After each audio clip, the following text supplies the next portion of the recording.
Kumusta naman kaya ang prosecution kanina sa pagdinig ng impeachment dito sa Senado? Ito si Attorney Mike Operario. Pag-usapan natin yan.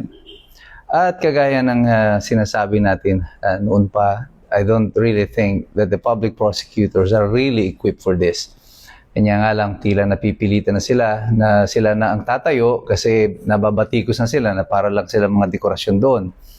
Pero kanina sa mga nakaraang linggo na kung saan tumatayo yung mga public prosecutors, yung mga congressman, ay nakikita dito ang dahilan kung bakit kailangan mag-hire talaga ng mga private prosecutors.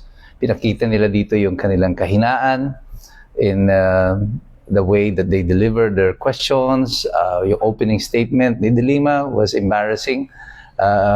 She had to be stopped by the presiding officer and objected to by Attorney Powa because hindi na opening statement yung kanilang ginagawa.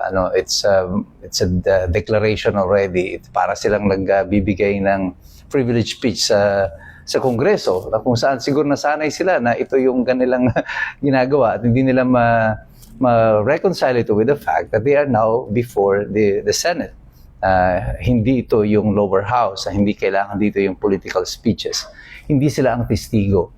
Pero ginagawa nito, pilit ginagawa, sapagkat alam nila that the witnesses cannot testify on the facts na gusto nilang patunayan. The opening statement of De Lima, kaya ito pinahinto ng presiding officer and objected to because yung ginagawa nila ay hindi na po opening statement, kundi pag-substitute ng testimonya. Kasi hindi magtutugma yung opening statement niya with the statement ng mga magiging testigo. At ganun nga po yung nangyari. Napatigil ng maaga si Senator De Lima, ni Congressman De Lima sa kanyang opening statement.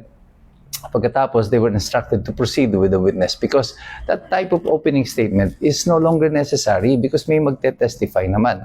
At nung may nag-testify na nga, there was nothing significant about it. As a matter of fact, ginawa ng depensa, hindi na lang kinross-examine yung first witness. At doon naman sa second witness, very few questions lang, clarificatory. At doon na lang kahit yung mga senador, walang masyadong maitatanong because alam naman ang ite-testify ng mga witnesses na ito that is material to the case, that there is a check, that there was withdrawal, that there was money coming from the office of the president. These are matters of record, and does not necessarily mean that there's something illegal was done. Walang napatunayan except that there is may pondo nga, may na-withdraw nga, mayroon ngang account na ganun. But as to the illegality o merong irregularidad doon sa anumang transaction na yun, yung witnesses mismo themselves testified na wala silang sinabing irregularidad. Pero yun ang ipinipilit ng prosecution at ng BBM 13 ng mga senador na banggitin na mayroong irregularidad. Pero hindi nila nakuha yung gusto nila. Again, this is an utter failure on the part of the prosecution. Kaya, I don't know why itong mga public prosecutors, yung mga congressman, ay nagpipilit pa rin na ipakita sa taong bayan na meron silang kakayanan when they absolutely we absolutely think that they don't have. Kaya dapat tigilan na nila yung charade na ito. Hayaan na nila lang yung mga private prosecutors to handle it for them because they are not equipped for this. Hindi ito yung trabahong nakasanayan na siguro nila. And I think the same agenda na ginagawa ng prosecution before is being applied up until today. Yun nga ay gawin itong into a fiasco, a PR campaign against Sara Duterte. Pero ilang witnesses na itong naipepresenta nila, pang-apat, pang-limang witness na ito. And still, the prosecution has failed in their job to discredit the sitting vice president na kanilang ini-impeach. I'm saying na this is their job because their job is not really to convict Sara Duterte because they can. Hindi talaga nila makukonvict si Sara with the present composition of the Senate. And as this impeachment progresses at patuloy na ganito ang mangyayari, makikita ng taong bayan na wala talagang mga witnesses, wala talagang kaso against VP Sara Duterte, lalong pahina ng pahina ang administrasyon na ito because more and more people are going to believe, even yung mga nakaupo mga congressman, mga senador, na hindi nila may impeach si Sara Duterte. So they are gonna think twice now as this drags on longer, na wala silang napapatunayan.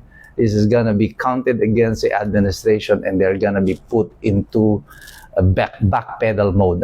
Paatras ka na ngayon ito.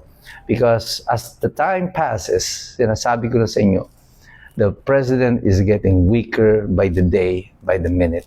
And eventually, yung pagiging lame duck president niya in a couple of months is gonna show up.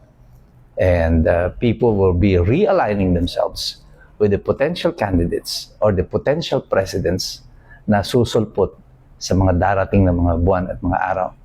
So, what do we expect tomorrow? I think it's more of the same. Be prepared for another boring session dito sa impeachment na ito sa Senado. Pero tayong lahat, patuloy tayo na magmamasid, patuloy tayong makikilahok, patuloy tayong mag-aaral. Kasi alam nating lahat, mahirap makialam ang taong walang alam. God bless you, God bless us all. Mabuhay ang Republika ng Pilipinas. We are the resistance.